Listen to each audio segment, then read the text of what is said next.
Good morning, everybody. This is P. Francis McNichol, otherwise known as Phil to my friends. I said in my last video I was not happy when I did a review of the best high-end fast food place, probably in America, referring to Five Guys. In that video, I made reference to my newest purchase when I was out yesterday shopping, and I wanted to buy one more birthday present because I basically put on hiatus for 3 years or so, maybe closer to 2 years, purchasing any kind of handgun weapon whatsoever during the Biden administration, trying to save some money, trying to make sure that the more important bills had priority. And it was just a bad time in general. It still is with the inflation there. The increase in inflation slowed down, but all that price increase is not going down anytime soon. Okay, so when a politician said, yeah, inflation is on the decline, okay, but are the prices on the decline? That's what we fail to recognize when we go out to a high-end fast food place, and it's basically $29 and change to have a full dinner. Okay, that's insane in my mind. That makes me and probably most Americans that are frugal in saving their money and wanting the better things in life, hey, go shopping, buy the stuff at the store. It's less expensive, make it yourself, and enjoy. Is that really the way we think, all in all, across the board, not having any fast food? I eat on the go a lot, so I am guilty of fast food. Okay. I'm a hypocrite because I'm on my feet a lot in that 24-hour span, working 16 to 20 hours a day, traveling, trying to get 2 hours of sleep and rest and relaxation in between, and sometimes falling asleep. I'll be honest, falling asleep on the job. Who hasn't? Okay. I try to be safe. I try to be frugal. I try to be mindful of safety concerns when I'm driving. Anyways, I eat fast food on the go, and I'm trying to cut it back because I know it's not healthy for Americans. It's not healthy for me, and I want to shed some pounds. I know most of the weight I have that is unhealthy is from fast food and some sugars, yes. But I cut out sugars and I'm fine with it. I don't have cravings, I want to say, per se. Occasionally, I'll want something sweet and sugary, and I know it's wholesome the way it was baked. It's better desserts for the human body, and I will indulge. Okay, that is my cheat meal per se. When I go into, I want to say, a healthier mode, trying to lose weight, and I started about 3 weeks ago, and this time I'm sticking with it, and I've been walking a lot more. So I made a conscious decision to eat at a higher end fast food place called Five Guys. They make great hamburgers. I finished my hamburger when I brought it home and ate the whole thing, apart from the video, which was earlier. And delicious hamburger, great quality, great ingredients. Is it worth, when it's said and done with those taxes, is it worth almost $11? You'll have to decide that for yourself. With the French fries, even if they're large, those French fries should not be $8. I might as well buy a bag of potatoes or two, make them myself with some cheap oil, which is also unhealthy for us, unless it's olive oil and other healthier oils, not corn oil, what have you. I digress. But when I did that video, I was talking about the new purchase and new birthday present. I received my Micro Draco, and it's not that I'm branching out indefinitely. It's the concept that if you have a go-to-war weapon, do you want to familiarize yourself with other weapons that are plentiful out there? Okay? Not just of the enemy, maybe your neighbor, maybe your own team, so to speak. Maybe the individual militia of the American population, citizens, arming up themselves with something like the 7.62 by 39 round, the AK-47 round. And so I thought with some extra money, instead of going all out and trying to get a 50 BMG and spending one lump sum, I figured I'll do it in a process where I'll look at what I want to buy. Is it needed? And then I know I can stop because I have that familiarization. Sure, it would be fun to shoot in the future. But as a prepper, I don't keep on preparing for the, I want to say, 10,000 round load for a 10-year hiatus of no electricity and EMP blast, no commercialism, no commerce, no economy, okay, no electricity, no supply lines. I'm thinking at least 1,000 rounds per caliber, okay? So if it's something I know that is going to be needed for protection, I'm thinking 10,000 rounds in all. I'm thinking my family needs to be armed up with all that. And if we need to plink occasionally, very slowly as the time progresses longer and longer, we consolidate what ammo we have, minimize our uses, we practice at it to be skilled, and that is it. Okay? Imagine not having an economy for 10 years. Then it's like, those preppers are not too stupid after all. That might be a low number, 10,000 rounds for the AK-47, for the AR-15 or an M16 or 223 ammunition and 5.56 mixed in there for the AR-15. And 10,000 rounds, is that really a lot then for 10 years? Think about it if you had to arm up your community with a few of your weapons, or they were going to arm up you and they could lend you a weapon for protection. Would you expect them to just have a box, let's say a half a case of 223? No. So I was just thinking of different projects, different schemes, different systems. And there's not really an AK-47 pistol except for that one got a Heiser single shot 223 pistol. It's not a Derringer, but it's a pistol. And I was like, there's not many schemes, but that's a main go-to-war weapon I would like to familiarize myself with. And am I jumping on any bandwagon so I'm buying something in a harried and hurried situation and wasting my money? And so with the Micro Draco, because it was situational, it was iconic, I always wanted one. It was in my heart to get one a long time ago, but I didn't want to jump on the bandwagon. And I know an AR pistol, with all the great things you can interchange with an AR pistol, I postponed that thought about the Micro Draco. I love that little oak piece or maple piece on the front. That one handle just makes it look so cool with all that metal and all that hard steel and all that strength. I was like, yeah, that's badass. I said it before, I didn't explain it too well. Us men like our cars, like our guns. And if they look sexy, in our own mind, we don't say sexy. We're like, haha, that's tight. That's badass.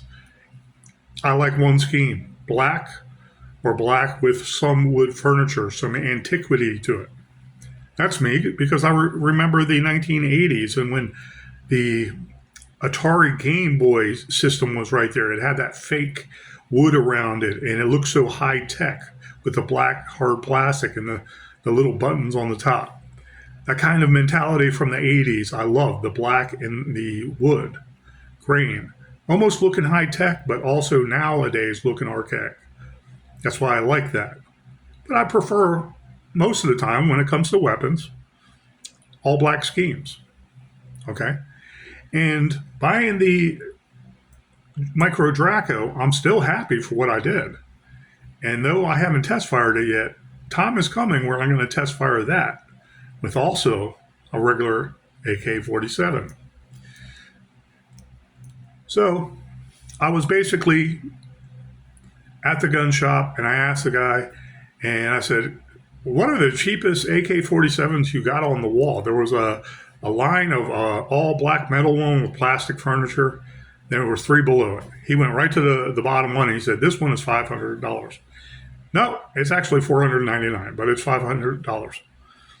I said, I'll take it. I was already sitting there waiting for another item, whatever it was. I turned in a gun actually for my friend, and I was like, I'll give you my money. I want that because I'm going to pair that up with the Micro Draco, and it's longer. It's got a stock. It's like a rifle. It's like a tank. It's iconic. Okay, I don't care about that iconography. I don't care about the VC having it and their SKSs. I don't care about the Ruskies having it. I don't care about the Eastern Blocs having it. I don't care about the brands that have came up since then. I know about what the weapon does. They make very big holes. Okay, our philosophies are smaller hole, do a lot of damage you don't see, such high velocities. But the rounds themselves you can carry more of, so you can put more down range all across any stratum. Desert, jungle, city, urban terrain, mount. Okay? And with an AK-47 round, you have power. It's a different kind of power. And so people are saying, oh, but, the 5.56, the actual 5.56 steel core is no joke. The 223 is no joke, but less powerful.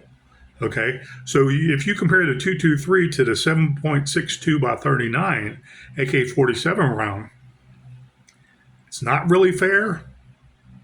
Okay, but you have the AK-47 round. It's an all-around round. What was the improvements in the AK-47 over the last 20 years? The AK-74 round, which is more like if I'm not mistaken, because I'm just going by memory, a shortened 7.62 by 52. Okay, NATO. That's a very long round. That's a very long round. That's more or less like an M60 round, if I'm not mistaken. Much smaller than 50 BMG, but their answer was AK-74, if I'm not mistaken. That's like you still have bulk. You have a very powerful weapon, not degrading it one bit, but you have a lot of bulk you're now carrying. So is the system good or bad? Okay, especially if the 223 round or the 5.56 round steel core can do pretty much a lot of damage also and incapacitate a soldier just as quick. Okay, we're not counting wound size, we're counting disabling regardless. That's how the military looks at it. Okay, can you carry 10 magazines of 5.56 steel core as opposed to 10 magazines of AK-47 7.62 by 39? Who's going to get tired quicker? Okay, some, I want to say, smaller countries might, some ISIS forces might arm up their people with only 3 magazines and say, this is what you get. If you have to go in and kill somebody, go in together and kill everybody. Are they professional fighting forces? What if they meet, I want to say, well-trained individuals that can defend against them? You see a lot of that, especially in the Mideast. And you have whole armies that swear by the AK-47. More power to them. Over a longer range, is it good for them? Will it help them out? No. There's empirical evidence with the Afghanistan war. Basically, American soldiers are being sniped at by something, and then they would put out a longer range weapon, like the M60 or I want to say an M4, but a longer barrel. And they were able to reach out and touch the enemy when their rounds, while they're retreating, are basically falling on the ground. I wouldn't rely on that, but that's what happens. Okay, so the 5.56 has its pluses too. So, anyways, like I said, as I'm going through my philosophy, I purchased a Century Arms. I looked at the model, researched the model more. It's basically a 16.25-inch barrel, gas operated blowback, cleaning tube right here. It came with it. The American version is a BFT AK47. Brand new. This is brand new quality. Any realistic person that would sit there and, I want to say, assess the value, actual value of this would say this is brand new quality, whether it was second owned or not. Here, the safety goes up and down. It's on safe now. I can't fire. This has been previously checked. Put the safety down to fire. Here on the stamp, safe is up, F is fire. Very distinct fall of the trigger when you pull, fall of the hammer when you, the firing pin when you pull the trigger. However, with the BFT, it's bulge forged trunnion.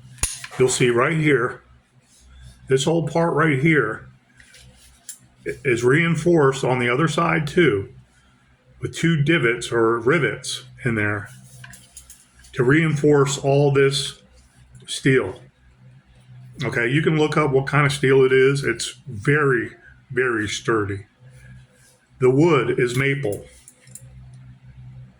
Brand new quality. I can't even tell if this has ever been fired. There is no gunk whatsoever anywhere on this weapon.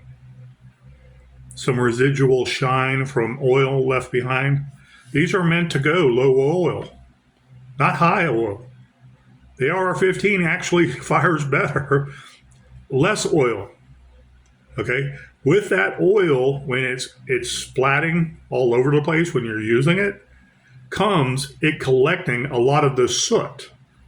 Okay, a lot of the soot should be expanding itself and getting off your moving parts.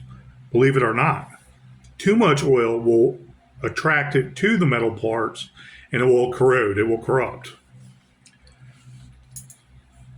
Adjustable rear sight for windage. Turn this up like this. Okay.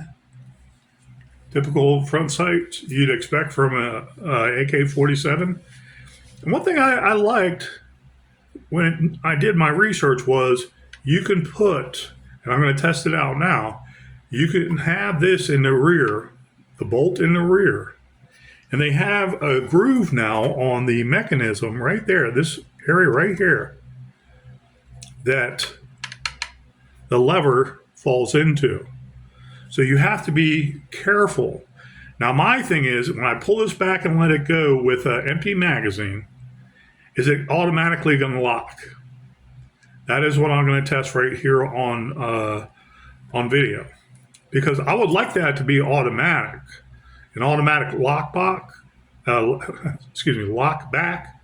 Okay, while I'm putting in another magazine, that would be awesome. And then when I put in the magazine, does that mean it's automatically going to go forward and chamber that next round without me doing anything else? We'll see. Okay, lever is down, the bolt is closed, it's on fire. Okay. See, I got to practice more with AKs. Okay, front first, and then you flip the back part this way and down, and it pushes the releasing lever right here. Okay, so just like that, fully empty. it went forward. So, okay, put it up. Let's see if, yep, safety lever blocks it if the safety is on. Okay, so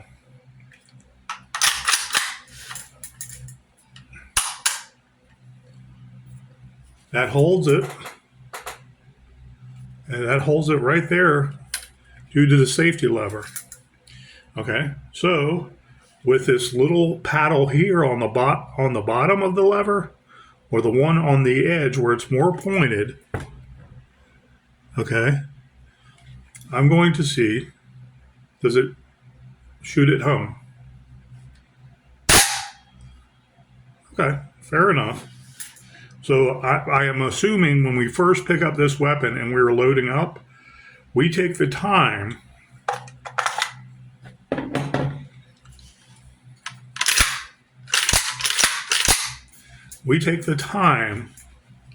to, in essence, I wonder if there's a way in between. Well, we take the time, didn't do it that time either. You have to make sure the safety lever is all the way up and flush with the weapon right there. Okay, so in essence, it's not a hold open. It's not guaranteed until you do it yourself manually, hopefully without a round in the chamber. So we come to a weapon like this in our storage, we're like, okay, full magazine. Front first. We see the lever, the releasing lever right here. You can see that move when you put it in the magazine, very sturdy. Then we take the safety lever and it should chamber around right there. So, beautiful weapon, beautiful, sturdy.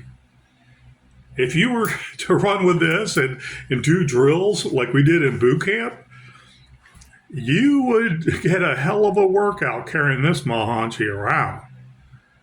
And it's like, do I want to carry this around forever on a force march of 15 straight miles, 20, 25 straight miles? No, sir. No, ma'am. You won't catch me doing it. Do I believe these work? Yes. And I need to test them out. Absolutely. This is a beautiful weapon. 30-round magazine. They're probably interchangeable with all AK variants. It's called the BFT. Again, bulging or bulge forged trunnion. So it's reinforcing this whole body here. And it has rivets holding it in. This thing is built like a tank. You could probably run this over a couple times and it would still work. Gas operated. Cleaning rod here. If you read on the Century website, they tell you all about it. They basically put safety and a slide stop in the safety because of recommendations. But as I see that, it's not a hindrance, but it's not going to help you when you're in and out, switching and switching. This is like when you first load up the entire weapon. And seeing how you do this. Okay. If you had a round there, it's like, how would you do that with, your dexterity? That's the only thing I would have to get used to, but it's when you first load up the weapon to begin with. It has its value. Now, to talk about the costs. I looked at Century Arms. That's value brand new, $829.99. This out the door was a little under $510 with one magazine. Could you use this for home defense? Absolutely. Why? Multiple assailants coming into your house, burglarizing, terrorizing your family. This round is going at 2,000, basically the size of a 9mm 30 caliber, basically going 2,300 feet per second out of a 16 1/4 inch barrel. That barrel comes right here. You can see in there. I get a good. It's right here in the very bottom. That lighter part. That's where the barrel is. The actual part. From there to here is 16 1/4 inches. So you have a round coming out, a basic AK-47 round coming out at 3,300 feet per second. Very powerful. And if you have multiple assailants, okay. Now imagine them in the death funnel. Makes sense, right?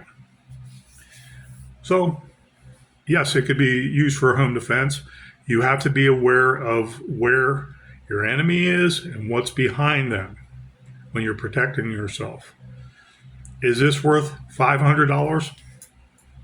This right here is worth $900 in the worst market. I preface that, I say that, even when the AK-47s in the last year lost value, depending on which AK-47 it is, some lost about $50 in value, some lost like $112 in value. I think because the economy is getting better, and so a lot of people are not rushing to go buy those, so these drop in price some, used or not. Century Arms says this is an $830 value. I got it for $500. Okay.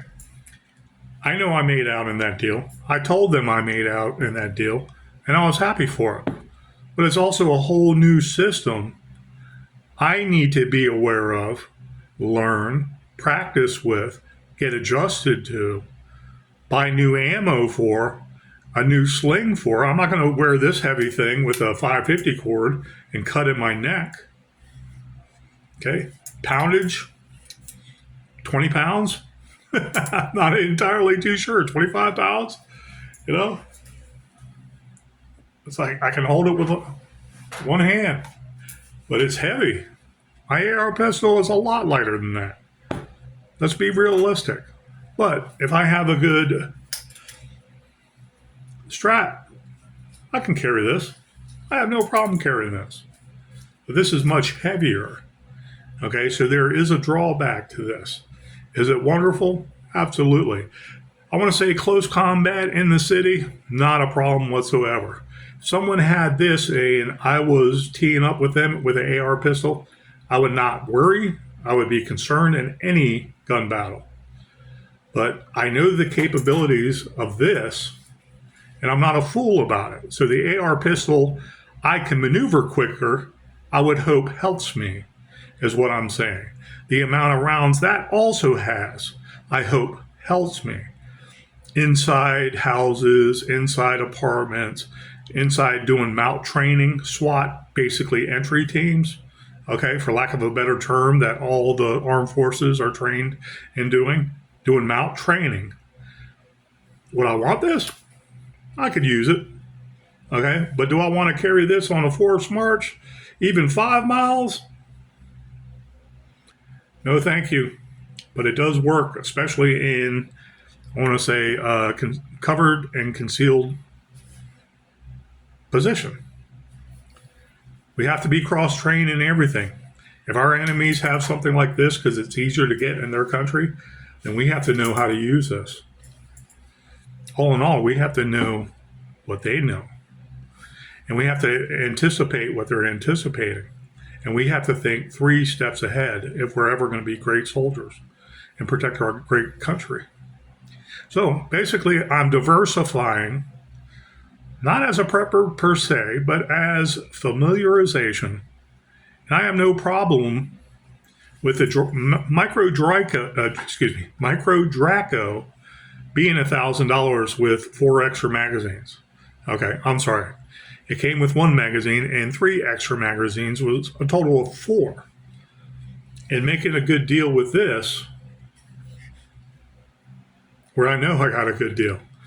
They said, this is consignment. I was like, yeah, he never fired that. Last couple weapons I got on consignment, they never used whatsoever. I can tell by the use inside the mechanisms and the chambers and ports and the action. Beautiful. Century did this right. It has a swivel down here. This is probably not cheap either. I hope this never comes apart. So you put a strap on, sling that on, and oh no, I'm afraid because it's an AK47 and he's walking around constitutional carry. You know, he's open carrying. Take the Constitution out of that. We have a right to without quantifying everything we do with our weapons. We are not assaulting anybody. We are protecting our community. Rethink this terminology, Miss Cat Lady down the street who's freaking out. The Karens of the world. Beautiful. This and the Micro Draco are my proudest purchases in years. If you want a rifle, a GTW, forget about the SKSs of old and all that stuff. For a civilian model, this is definitely a sporting rifle you can protect yourself with. You have a right to. So start speaking up about it. This is semi-automatic. Nothing wrong with this rifle. There are great deals out there, and for this one, I'm very proud of. Thank you, guys. Protect yourself, protect your family, protect your community, protect your state, protect your God great United States. It's worth protecting. Those gems are out there. This is proof.